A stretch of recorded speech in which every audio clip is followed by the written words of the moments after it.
কাঠগড়ায় এসে বলুন।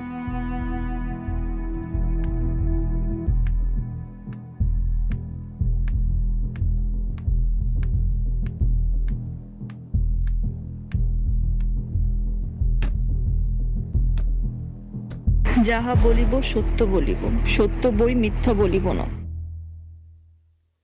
মহামান্য আদালত, আমি কোনো মিথ্যা বলিনি। আমার সাথে অন্যায় হয়েছে। আপনার কাছে এর কোনো প্রমাণ আছে? বলুন, কথা বলেন। কোনো প্রমাণ আছে আপনার কাছে?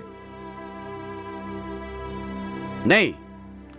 মহামান্য আদালত ওনার এই নীরবতাই প্রমাণ করে যে এই মামলাটি একটি ভিত্তিহীন মামলা। That's all your honour. কোর্টে ঢুকে চুপচাপ তো আমিও থাকি আজহার সাহেব। তার মানে কি আমার কোনো ভিত্তি নেই?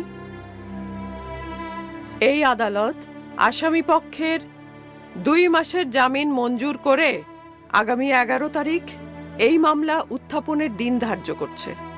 মিস শুভ্রা, আগামী ডেটে কিন্তু অবশ্যই আপনার উকিলকে হাজির থাকতে বলবেন। কোর্ট আজকের মতো মুলতবি ঘোষণা করা হলো।